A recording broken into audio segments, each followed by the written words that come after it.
Ano nga ba ang sanhi ng hand, foot, and mouth disease at paano ito gagamutin? Pag-usapan po natin yan. Ako po si Nurse Dayan, ang inyong host dito sa Tagalog Health Talks.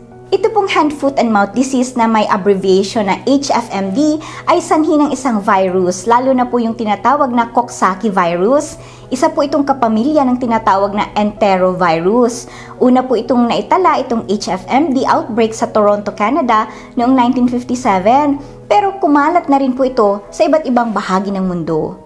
Itong hand, foot, and mouth disease sa tao ay hindi po ito related sa foot and mouth disease or FMD doon sa mga hayop tulad ng baka, tupa at baboy. Karaniwan po ang hand, foot, and mouth disease sa mga bata, lalo na po doon sa mga mas bata pa sa 7 taong gulang. Pero ang mga mas may edad or ang ating adults, sila rin po ay pwede ring magkaroon ng hand, foot, and mouth disease. Ang paglala po ng mga sintomas ng hand, foot, and mouth disease ay depende sa kung anong klaseng virus ang tumama sa pasyente. At yung Coxsackie virus, A10, ito po ang sinasabing mas nagre-resulta sa mas severe na infeksyon. Ang hand, foot, and mouth disease din po, ito ay napakabilis makahawa o ito po ay considered as highly contagious sa Ingles. Kaya't kapag nagkaroon po ang isang bata, halimbawa, malamang ay mahawaan niya rin po ang kanyang mga kapatid or magulang at kung pumapasok po siya sa school, ay malaki rin po ang chance na mahawa ang kanyang kaklase. Kaya tandaan po, highly contagious ang HFMD or itong hand, foot, and mouth disease.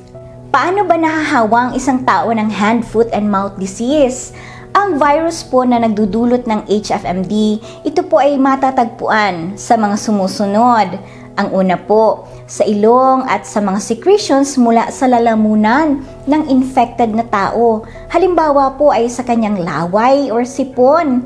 Maaari pong sumama yung virus sa hangin kapag umuubo or humahatsing, or even nagsasalita lamang ang pasyente. At kapag ito pong hangin na may virus ay nalanghap ng mga nakapaligid sa kanya, pwede po siyang mahawa.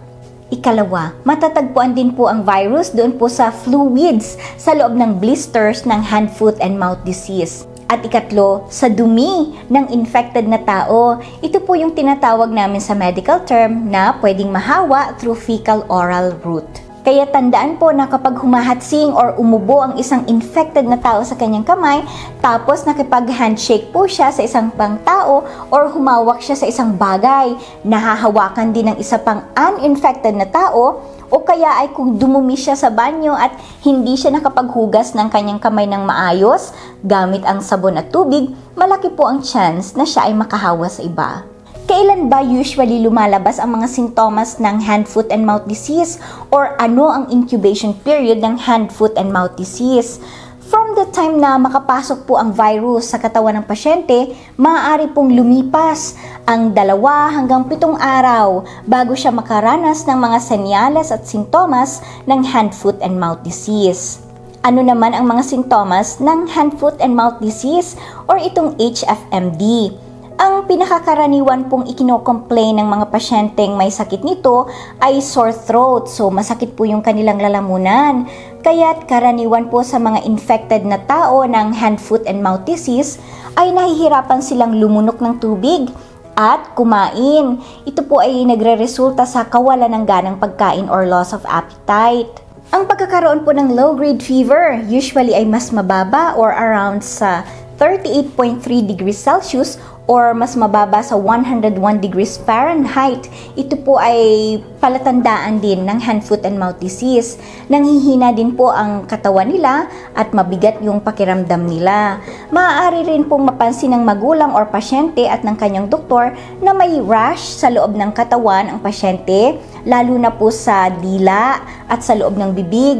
Ito po yung tinatawag na oral enanthem na tinatawag sa medical term. Karaniwan din po ang pagkakaroon ng rash sa labas ng katawan, lalo na sa may likod ng kamay, sa mga paa, sa may puwetan, sa mga binti, sa mga kamay, at sa mukha, lalo na po sa palibot ng bibig.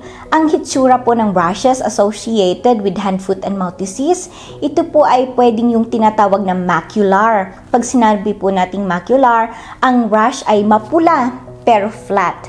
Papular, solid po ito na rash na medyo elevated or nakaumbok siya. Or vesicular, ito po yung rash na may clear na fluid sa loob. Maaari rin pong kombinasyon ng mga rashes na ito ang makita sa isang pasyente. Yung mga blisters or rashes po na may fluid sa loob, eventually po sila ay puputok at magkakaroon po ito ng grayish, yellowish na base. Ang rashes po na kaakibat ng HFMD or nitong hand, foot, and mouth disease ay karaniwang hindi makati at hindi rin po masakit. Ito po ay para sa karamihan ng pasyente. Although may pailan-ilang pasyente po ang nakaranas ng pangangati at pain at ito po ay depende sa uri ng virus na tumama sa pasyente, lalo na kung ang rashes ay nasa kanilang talampakan at sa may puwetan dahil ito po ay naaapakan or nauupuan nila. Ito naman pong mga rashes na ito or lesions sanhi ng hand, foot, and mouth disease, ito po ay gumagaling sa loob ng 7 hanggang 10 araw on average. Pero kung severe po at mas widespread ang HFMD ng pasyente, pwede po itong tumagal ng ilang araw pa. Ano nga ba ang mga posibleng komplikasyon ng HFMD or ng hand, foot, and mouth disease? Ang kauna-unahan na po sa mga ito ay ang dehydration. Ito po ay primarily dahil sa hirap sa paglunok dahil po nagkaroon ng sore throat ang pasyente. Kapag hindi po makainom or hindi makakain ng sapat ang pasyente at siya ay tuloy-tuloy na nanghihina, kailangan po siyang madala sa ospital para mabigyan siya ng IV fluids. Ikalawa, posible rin pong komplikasyon ang meningitis. Maaari rin pong magka-infeksyon ang lining ng utak or yung meninges na tinatawag. Ikatlo, encephalitis or ito po yung inflammation or infection sa utak mismo ng pasyente. Ikaapat, myocarditis. Ito naman pong myocarditis, ito naman po ang inflammation or infection sa kalamnan ng puso. Number 5, rarely ay ang pancreatitis po. Hindi naman po ito common. Itong pancreas po natin ang siyang naglalabas ng mga hormones para ma-digest at magamit ng ating cells ang kinakain natin at para hindi po tumaas ang ating blood sugar. Number 6, kung buntis po ang pasyente, maaari po siyang makunan or magkaroon ng fetal loss. Number 7, acute flaccid paralysis. Hindi po ito karaniwan, ngunit seryosong komplikasyon po ito ng hand, foot, and mouth disease.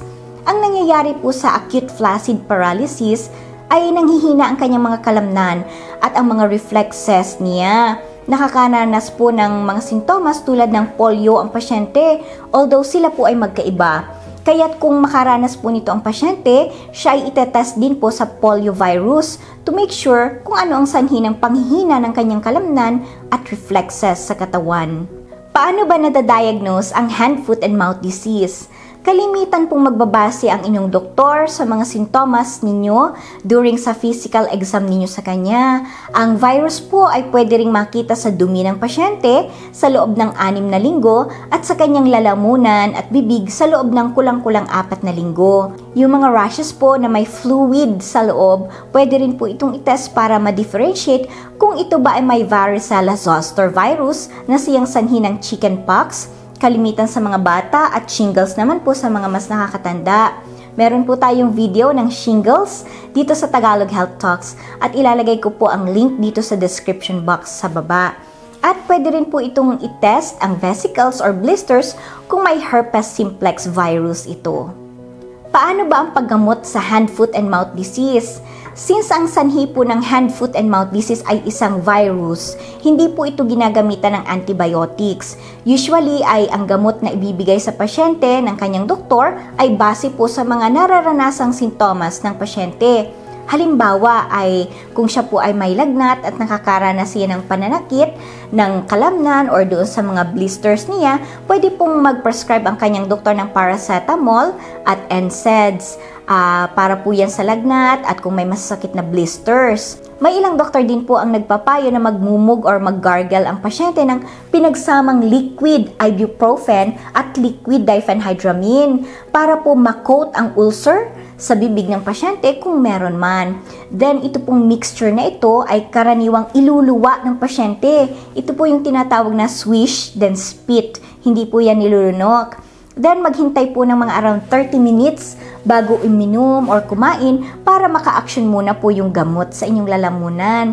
ito po ay maaaring irekomenda ng doktor doon sa mga may sore throat or mouth sores dulot ng hand, foot, and mouth disease. Para naman po sa rashes, depende po ito sa inyong doktor at sa kung makati or masakit ang rashes ng pasyente. May ilang doktor po na nagre-reseta ng ointment or cream na zinc oxide, 1% hydrocortisone para po ito sa kati at calamine lotion. Sumangguni po sa inyong doktor para sa wastong mga gamot. Makakatulong din po ang pagligo sa medyo malamig na tubig, hindi po mainit or hindi maligamgam. Ugaliing maghugas ng kamay para makaiwas po sa impeksyon ng mga rashes at para makaiwas na makahawa sa iba, lalo na pagkakatapos gumamit ng banyo. Iwasan din pong kamutin or hawakan ang mga rashes, lalo na kung ito ay may fluid or pumutok na po itong mga rashes. Ngayon, kung actively ill ang pasyente, makakabuti rin po na huwag munang pumasok sa school or sa trabaho para siya ay makapagpahinga at para makaiwas na makahawa sa iba.